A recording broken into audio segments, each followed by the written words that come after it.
नमस्कार। आज वसई दृककला महाविद्यालय आणि वसई विरार शहर महानगरपालिका यांच्या संयुक्त विद्यमानाने वसईतील कळंब बीच ह्या ठिकाणी वाळूशिल्पाचं आयोजन केलेलं आहे।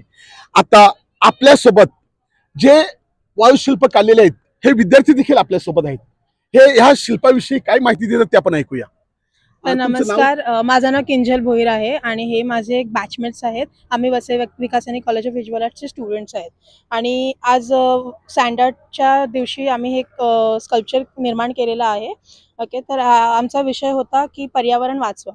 तर त्यावर आम्ही खूप विचार केला। त्याच्यानंतर मग आम्ही हा विषय ठरवला की वॉरमध्ये कसं की आपण वॉर करतो, खूप सारे कंट्रीज एकमेकांसोबत लढाई करतात आणि त्याच्यामध्ये आपण स्वतः वाचतो, पळवाट काढतो, पण आपण विसरतो की ते पर्यावरण, नंतर प्राणी, त्यांचं काय होणार। आपण तरी आपल्याला एक देतात, म्हणजे एक सिग्नल देतात की तुम्ही या वेळेला निघा, पण ॲनिमल्स कांट मूव्ह, ते तिथेच राहतात आणि ते त्याच्यामुळे त्यांचा मृत्यू होतो। ओके, तर आम्ही ते दाखवण्याचा प्रयत्न केला की कसं त्याच्यामुळे ॲनिमल्स आणि नेचरला त्रास होतो। तर आणि ह्याच्या अगोदर आम्ही बरेच, आता 4 वर्ष तरी झाले आम्ही हे स्कल्पचर दरवर्षी करतो। तर जसं पहिल्या वर्षी आम्ही केलं ते थोडंसं मिनिमल होतं, कारण की आम्ही ज्युनियर्स होते, तर त्याप्रमाणे आमची मेंटॅलिटी थोडी डिफरंट होती आणि आमचे आता शिक्षकांच्या मार्गदर्शनाने आम्ही आता खूप एक्स्ट्रा पुढे झाल्यात आणि आमचं खूप अपग्रेड झाले, आम्ही खूप एक्स्ट्रा चांगलं करतोय। तर आम्ही थँक्यू बोलेल सगळ्यांना, ह्या इव्हेंट त्यांनी ऑर्गनाईज केला आणि शिक्षकांना, या कॉलेजला थँक्यू। आपल्यासोबत वसई दृककला महाविद्यालयाचे शिक्षक देखील आहेत। ठाकूर सर आपल्याला काय ह्याविषयी माहिती देतात ते आपण ऐकूया। सर नमस्कार। नमस्ते सर। सर तुम्ही ह्या वाळूशिल्पाविषयी काय माहिती द्याल? मुळात हे एक्साइटिंग आहे। साध्या शब्दात सांगायचं तर शब्दातच ह्याला मांडता येत नाही, कारण की निसर्ग आणि मानव हा जो संवाद आहे हा कुठेच तुटत नाही। पण कुठे तुटतो? शहर आणि जेव्हा समुद्रकिनारा एकत्र येतात तेव्हा आजच्या ज्या स्ट्रगलिंग लाईफमध्ये किंवा आजच्या जीवनशैलीमध्ये एक वातावरणाचा आणि मानवी जीवनाचा संबंध आहे, तो जर वाढीस लावायचा आहे तर निसर्गरम्य परिसर आवश्यक आहे, सुंदर किनारे आवश्यक आहेत जे आपल्या वसईला लाभले आहेत।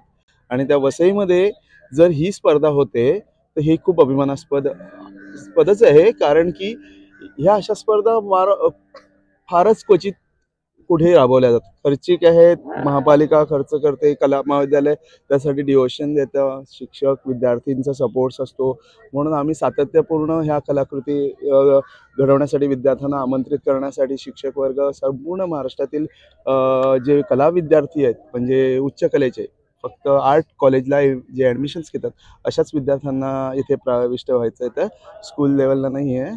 पण ही जी शिल्प, हा जो माध्यम, ही जी ओळख, ही जी जर आपल्याला बघायची असेल तर विद्यार्थी जेव्हा माती, लहानपणापासूनच प्रत्येक माणसात एक कुतूहल असतं। बाळ असताना ते जसं मातीत आल्यानंतर लगेच दुडदुडू मातीपासून एक आपल्याला वाटत असतं, त्या स्पर्श आठवत असतो। इथे आल्यानंतर आज ती कलेमध्ये रमता रमता रंगांच्या एक दिवस आम्ही असा इव्हेंट करतोय की तुम्ही आज रंग नाही हातात घ्यायचे, आज आपण माती हातात घेऊया आणि मातीतून रंगविरहित जी काय मातीला आकार देऊन त्यातून तुम्ही तुमच्या भावना एक्सप्रेशन दाखवा। त्यामुळेच हे असं घडू शकलंय। आज जवळपास आपल्याकडे मोठ्या गट, म्हणजे जवळपास 48 एवढे गट आलेले आहेत। एका गटात 5, म्हणजे जवळपास 250 पेक्षा जास्त विद्यार्थी सहभागी होतात। त्यावेळेला जवळपास मुंबईमधले सर्वच आर्ट कॉलेजेस आहेत एवढे मोठे, तर त्यांनी आपले प्रतिनिधी विद्यार्थी म्हणून पाठवले आहेत। त्यांचं मी स्वागतच करीन, कारण की विद्यार्थी आणि त्यांचे शिक्षक, त्यांचे प्राचार्य यांचंही आभार व्यक्त करतो की हे जेव्हा विद्यार्थी येतात तेव्हा ते त्यांच्या कॉलेजचं प्रतिनिधित्व करत असतात आणि तेही एकदम जोशमध्ये येऊन आपण इथे काम करत असताना पाहतो की त्यांनी त्यातून एवढ्या भव्य कलाकृती घडल्यात। ॲक्च्युली इकडे आता संध्याकाळचा परिसर आहे, 4 वाजतील, लोक येणार, त्यांना हे पाहायला मिळाल्यानंतर त्यांच्या मनात अवेअरनेस जागृत होईल की महापालिका नक्की काय डिवोशन देते, किंवा वसई विकास आणि दृककला महाविद्यालयाचे विचार काय आहेत। समाज आणि स्वच्छता आणि पर्यावरण हे जे काही 2 विषय आहेत हे सामाजिक जीवनाशी किती बांधिलकी ठेवणारे आहेत आणि आपण त्याला जगतो का हे लोक बघतील तेव्हा त्यांना जाणवतील। त्या प्रत्येक शिल्पात कुठे नेचरला प्रॉब्लेम आहेत, कुठे मानवी जीवनाला त्यांनी नेचरमध्ये अर्थला किती धोका आहे, जीवनशैली संपुष्टात येईल की काय, असे भव्य एकदम विषय माणसाला पुढचं पाऊल टाकताना आपण दुसरं शिल्प पाहायच्या अगोदर पहिलं शिल्प पूर्ण पाहिलंय की नाही हेच आस्वाद घेतात. तुम्ही पाहिलं असेल की किती विद्यार्थ्यांनी प्रभावीपणे काम केलंय. हे असं का होऊ शकतं? कारण की विद्यार्थ्यांचे विचार हे जर प्रगल्भतेने त्यांना मांडता येऊ लागले आणि ह्या जर माध्यमात येतात, ऍक्च्युली हे माध्यम परमनंटली नाही आहे, हे नेचर आहे. नेचर हा बदलत जातो. आता भरती आल्यानंतर पाण्याची ओहोटी बरोबर हे निघून जाणार आहे. ते म्हणजे हे काही ठराविक काळासाठी आहे, पण ते ठराविक काळासाठी असलं तरी ते खूप मनाला आनंद देणार आहे. आणि हा जो काय कलेचा एवढा रिस्पॉन्स आहे, तर एक लोकांसाठी एक कुतूहल आहे. कारण की पूर्ण किनारपट्टीला आपण पाहिलं तर आर्ट कॉलेज एवढा इव्हेंट करत नाही की कुठल्याही पद्धतीने असेल तरी. आता ह्याच्यासाठी बरेच आमचा शिक्षकेतर कर्मचारी आहेत आणि ऑल स्टाफ आणि स्टुडंट्स जे मुलांना सर्वांना इन्व्हाइट करून अशा पद्धतीचं टीचर्स जे गायडन्स करत असतात तेव्हा त्यांना कशा पद्धतीने प्रिपरेशन केली पाहिजे आम्ही सराव पण करून घेतो थोडासा अगोदर येऊन. कारण की हे माध्यम नवीन आहे, ते कधी कोसळतं, कधी पाणी जास्त झालं तर कोलॅप्स होतं आणि जास्त झालं तर ते त्याच्यातली डेलिकेसी निघून जाते. म्हणजे हे सगळं हातात त्यांच्या स्किल डेव्हलप होण्यासाठी आहे आणि हे आठवणी मुलांना आयुष्यभर राहतात. मुलं आम्हाला सतत नंतर विचारतात साधारण नोव्हेंबर, सर आपली स्पर्धा कधी आहे? तर आम्ही नुसती हे एकच घेत नाही. वसई विकासनी आर्ट कॉलेज हे प्रत्येक ठिकाणी पुढे राहण्याचा प्रयत्न आहे. आमच्या कॉलेजची जे काही स्किल्स आहेत ते आम्ही जसं मागे तुम्हाला माहिती आहे चाइल्ड आर्टमध्ये पण आपण खूप चांगला रिस्पॉन्स पालक विद्यार्थी आणि सर्वांकडून मिळत असतो, शाळांकडून मिळत असतो. तसंच आपण हे आता उच्च कला महाविद्यालयातील विद्यार्थ्यांना असल्यामुळे त्यांचाही सहभाग आपण पाहतो आणि हेच महत्त्वाचं आहे की कला जर डेव्हलप होण्याची असेल तर कला जिवंत ठेवायची असेल तर राज्याश्रय आवश्यक असतं. आणि राज्याश्रय हा आम्हाला आमचे जे ट्रस्टीज आहेत ते आम्हाला योग्य पद्धतीने त्यांच्या पद्धतीने मार्ग आम्हाला सपोर्ट करत असतात. मोठे मोठे विद्यार्थी आमचे पारितोषिक प्राप्त करतात. महाराष्ट्रात आर्टमध्ये आम्ही विद्यार्थ्यांना पारितोषिक प्राप्त झालेले आम्ही अभिनंदन करतो अशा विद्यार्थ्यांचं की जे आमचे विद्यार्थी आहेत. तर हे सगळं शक्य कशामुळे? ते कलेच्या वेगवेगळ्या माध्यमांची पण आम्ही त्यांना नाळ जोडण्याचा प्रयत्न करतो. आणि हे तुमचंही खूप आभार, तुम्ही इथे येऊन आमच्या कलेला जी आता ही कोलॅप्स होऊन पुन्हा मिक्स होणार वातावरण भरतीच्या, तर त्याच्याही अगोदर येऊन तुम्ही हे शूट करताय आणि लोकांपर्यंत ही परमनंटली एक आठवण म्हणून तुम्ही देणार आहेत. तर मी तुमच्या TV वसई न्यूज चॅनलचा लाईव्ह चॅनलचा खूप आभार व्यक्त करतो की तुम्ही आलात. धन्यवाद. तर आपण ऐकलं सरांचं म्हणणं आहे की अगदी क्षणार्धात हे बनवलेले सर्व इथे जे कॉम्पिटिशन मध्ये भाग घेतलेल्या मुलांनी बनवलेले सर्व जे चित्र आहेत हे पुन्हा समुद्रात भरतीमध्ये जाणार आहेत. परंतु ह्यासाठी एक मुलांनी 3-3 तास मेहनत घेतलेली आहे आणि 2 वेळा तुटलं 2 वेळा बनवलं, परंतु त्यांची कला ही कुठे ना कुठे आज दिसत आहे.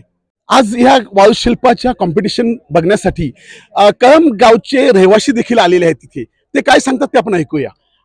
ताई, तुमचं नाव आणि तुम्ही काय भारती सांगाल? नरेंद्र म्हात्रे. तुम्ही हे शिल्प बघून तुम्हाला कसं काय वाटतं? काय वाटलं म्हणजे पोरांची ही मेहनत बघून असं वाटतं की ते पाण्याने जायचं, ते एवढी मेहनत त्यांची खराबी व्हायची ती. अच्छा, म्हणजे भरतीचं पाणी आलं की पुन्हा हे जाणार पूर्ण. म्हणजे तुमचं तरी ती वाळू आहे, ती वाळू जाणारच, ती काय थांबायचं नाही. दगड असतो तो नाही थांबत ह्या पाण्याला लाटेवर. म्हणजे हे असं आहे. मुलं मेहनत घेतात त्याविषयी तुम्ही मेहनत- काय बोलता? कसं फार मेहनत चांगलं? घेतात म्हणजे त्यांची मेहनत ही फुकट जायला नाही पाहिजे. अशी 2-3 दिवस तरी कोणीतरी बघायला पाहिजे. अच्छा, असं म्हणजे माहिती पडल्यानंतर येतात बघायला. गावातले वसईवरून पण येतात बघायला, अर्नाळ्यावरून, आगाशीवरून, खूप ठिकाणावरून येतात. असं भरपूर लोक येतात बघायला. बरोबर. पण आता ते एकदम म्हणजे रात्रीच्या रात्री ते जाईल अच्छा, असं आहे. आपल्या सोबत काही तरुण मंडळी देखील आहे, ते काय सांगतात ते आपण बघूया. मॅडम, तुमचं नाव आणि तुम्ही इथे काय बघितलं तर कसं वाटलं तुम्हाला? नमस्कार, माझं नाव प्रियल पाटील आणि इथले हे शिल्प बघून मला खूप खूप सुंदर वाटतंय. खूप छान मेहनत घेऊन या मुलांनी हे सगळं केलंय आणि चांगलं वाटतंय की आपण ह्या कलेला वाव देतो इकडे. आणि आपण अजून कसं प्रेक्षकांना इथे बोलवता येईल, कसं जास्तीत जास्त लोकांपर्यंत त्यांची ही कला पोहोचवता येईल हे आपण बघायला पाहिजे. कारण की सकाळी 9 वाजल्यापासून ही मुलं मेहनत करतायत इकडे, आता 4 वाजतायत आणि त्यांनी खूप सुंदर ह्या कला तयार केल्या तिकडे. तर हे आपण जास्तीत जास्त लोकांपर्यंत पोहोचवलं पाहिजे. तर आपण बघितलं इथे तरुण मंडळी असू दे की गावातले मंडळी असू दे, ह्यांचं म्हणणं आहे की मुलांनी एवढी मेहनत करून हे शिल्प बनवलेत, परंतु समुद्राची भरतीचं पाणी ह्या ठिकाणी आल्यावरती हे शिल्प पुन्हा नाहीसे होणार आहेत. परंतु आम्ही त्यांना सांगून ठेवलेलं आहे की आम्ही ह्या शिल्पाची व्हिडिओग्राफी केलेली आहे आणि आम्ही आमच्या चॅनलद्वारे संपूर्ण महाराष्ट्राला हे चित्र दाखवू. वसई लाईव्ह न्यूजसाठी दिलीप डाबरेसह मोजेस डिसूजा, कळंब, वसई. नमस्कार. सर या तुम्ही पण या ना, अरे सर या मॅडम आल्या, वैभव सर या, वैभव सर या.